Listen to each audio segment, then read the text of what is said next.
Pán s vami. Čítanie zo svätého Evanjelia podľa Marka. Keď sa zvečerilo, povedal Ježiš svojim učeníkom: prejdime na druhý breh. I opustili zástup a vzali ho so sebou, tak ako bol na lodi. Boli s ním aj iné lode. Tu strhla veľká výchrica a vlny sa valili na loď, takže sa loď už naplňala. On bol v zadnej časti lode a spal na poduške. Zobudili ho a povedali mu: učiteľ, nedbáš o to, že hynieme? On vstal, pohrozil vetru a povedal moru: mlč, utíš sa. Vietor prestal a nastalo veľké ticho. A im povedal: čo sa tak bojíte? Ešte stále nemáte vieru?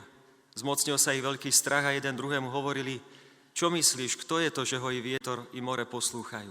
Počuli sme slovo Pánovo.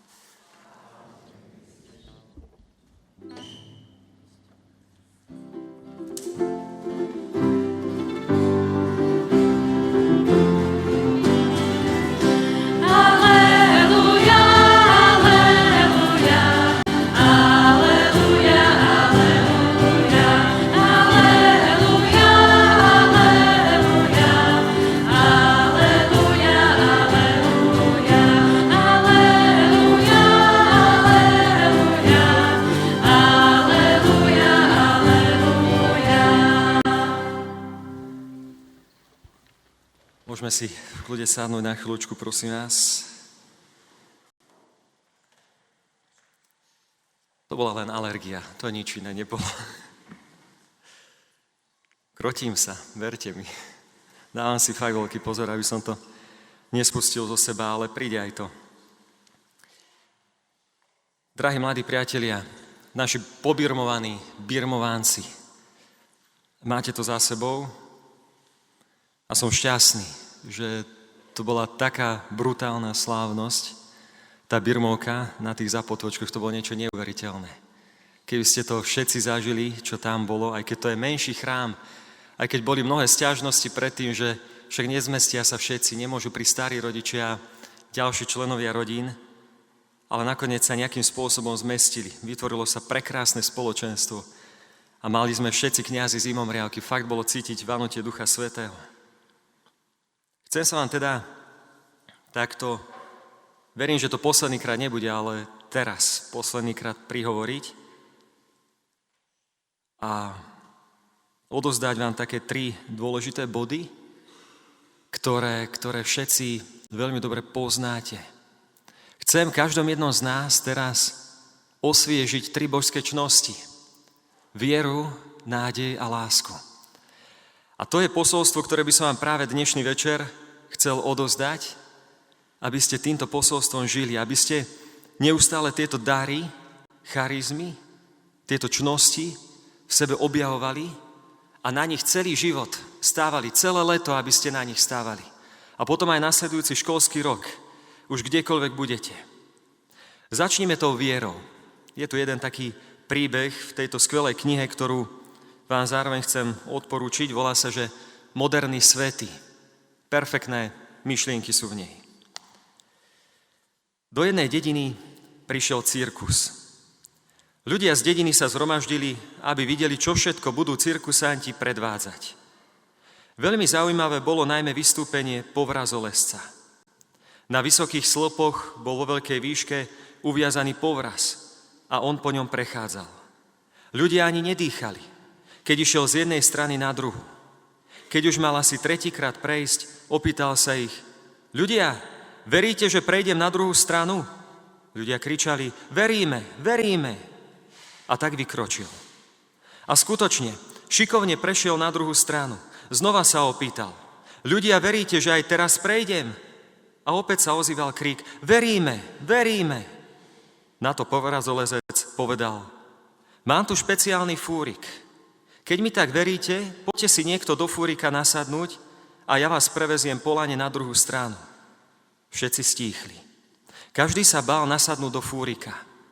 Zrazu sa prihlásil malý chlapec: ja pôjdem. Dav ľudí žasol. Chlapec vyliezol na stĺp a nasadol do fúrika. Nikto ani nedýchal. Povrazolezec pomaly vykročil s fúrikom, v ktorom sedel chlapec. Pomaličky postupovali dopredu. Ľudia len čakali, kedy sa muž zapotáca, stratí rovnováhu a vysype chlapca z fúrika. V istej chvíli aj zaváhal a dav zhýkol. No pokračoval. Už len 2 metre, už len 1, a boli na druhej strane. Všetci ľudia tlieskali, obdivovali muža i chlapca. Vtedy sa jedna ženička spýtala chlapca: a ty si sa nebál ísť do toho fúrika? Chlapec odpovedal: nebál, lebo ten povrazolezec, to je môj otec a ja mu verím. To je prvá čnosť. Viera. A preto vás skrze túto prvú čnosť chcem tak všetkých pozvať a zároveň aj seba, ak ťa Boh pozýva, prejsť z jednej strany na druhu, ísť možno po nejakom rozborenom mori, možno po nejakom lane, nasadnúť doslova do fúrika a vieme, že to je náš otec, tak čoho sa budeš báť? Ničoho. Počúvaj otca. Počúvaj nebeského otca. Bratia, sestry, je to niečo úžasné. Jak mi bolo ťažko, keď som sa dozvedel, že idem do tých Levíc za kaplána, tak som tam nechcel ísť. Bola to predposledná farnosť z tých 8, ktorú som si tak doslova vybral, že aby bola tak ku koncu, že kam najmenej chcem ísť. Ale ako som si nasadol do fúrika, respektíve do môjho auta, vykročil som sa tam pozrieť, ako to tam vyzerá, čo ma čaká, čo ma neminie, tak som pocítil obrovský pokoj, lebo som začal viac veriť nebeskému Otcovi. A to nie len v tomto, to aj v tých mojich chorobách, aj v tých rôznych iných ťažkostiach, ktoré ste vy všetci so mnou zdieľali. Tak vás preto pozývam vykročiť na cestu viery s nebeským Otcom. Ak On volá, tak dá všetky prostriedky, aby ste to zvládli. Za tým pokračuje druhá čnosť, ktorá nadväzuje na tú vieru. A na to nadväzuje aj príbeh. Raz som počul takýto príbeh. Predstavuj si spolu so mnou. Stojíš na okraji lesa a pozoruješ okolitú prírodu. Zrazu z lesa vybehne chlapec a rýchlo uteká ďalej, ani si ťa nevšimne. Je viacero možností, čo sa stalo. Predstavme si 2. Chlapec uteká, lebo v lese vyplašil diviaka a ten za ním sa rozbehol. Alebo chlapec uteká, lebo pod lesom ho čaká mladá dievčina, s ktorou mal dohodnuté rande a on mešká. To prvé je tzv. Negatívna motivácia a to druhé pozitívna. Vraj človek oveľa viac dokáže, keď je motivovaný pozitívne. Kto je vašim motivátorom? Kto vás stále celý život motivuje?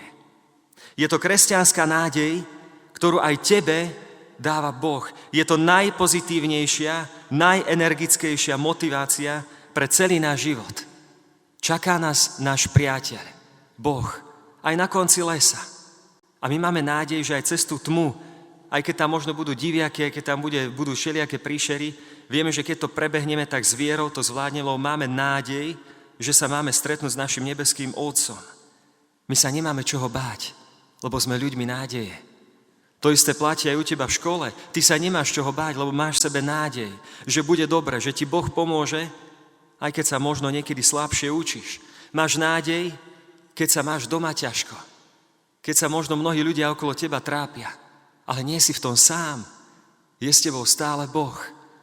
Lebo máš vieru a máš nádej. No a čo je najpodstatnejšia čnosť pre celý náš život a čo som sa snažil prinášať celé 3 roky aj do tejto farnosti a verím, že aspoň čiastočne sa to zakorenilo v každom jednom z nás, tak to je láska. Poznáte všetci určite hymnus na lásku od apoštola Pavla. To sa väčšinou číta z 1. listu svätého apoštola Pavla Korinťanom práve na svadbách, kde sa hovorí, že aká je láska. A existuje taká parafráza hymnu na lásku. A tú parafrázu vám teraz opäť prečítam. Keby som stále v kostole kľačal, keby som krásne v zbore spieval a lásky by som nemal, bol by som ako cvenžiaci kov a zuniaci cymbal. Keby som doma pomáhal a keby som vo všetkom poslúchal a lásky by som nemal, ničím by som nebol. Keby som aj útulky a domy pre bezdomovcov staval, len aby som bol známy a lásky by som nemal, ničím by som nebol. A keby som všetku múdrosť mal a všetky písomky hravo robieval, a keby som obetavo všetko Obetoval všetko, aby som bol slávny, nič by mi to neosožilo. Keby som bol aj výborný športovec, rýchly a pružný, a keby som aj do diaľky najďalej skočil a stovku najrýchlejšie zabehol, bez lásky je to prázdny klám. Keby som čokoľvek urobil a lásky by som nemal, ničím by som nebol. Milovaní priatelia, birmovanci, ministranti, zboráci, sestričky, všetci, ktorí ste v tomto chráme. Vždy to hovorím aj na pohreboch, že jediná vstupenka do neba je vstupenka lásky. Aj keď sa ti v živote nedarí a myslíš si, že prehrávaš, že ti nejdú veci, ako by mali ísť, tak maj v sebe hlavne lásku. Ak ti nebude pumpovať srdce, ak ti nebude byť pre seba, Boha a potom blížneho, tak si stratený. Ale ak ti bude naplno byť srdce pre všetkých Boha, teba a druhých ľudí okolo teba, tak máš všetko. Získal si úplne všetko. Ja vám zo srdca prajem a každému jednému z nás aj sebe, aby sme stále sebe opakovali tieto slova. Som mužom, ženou viery, nádeje a lásky. Najpodstatnejšie lásky. Zo srdca vám prajem, aby vám toto ostalo. Aby ste okolo seba šírili tú najkrajšiu vôňu. Vôňu lásky. A vy to viete. Nevzdávajte sa. Vy to viete. Keď aj odídete dnes z tohto chrámu, všetkým naokolo povedzte, že ich milujete. Že ich máte radi. Lebo ste ľuďmi lásky. Teraz vidím do každého z vás a viem, že takto vám bije srdce. Lebo bije pre lásku a z lásky. Amen.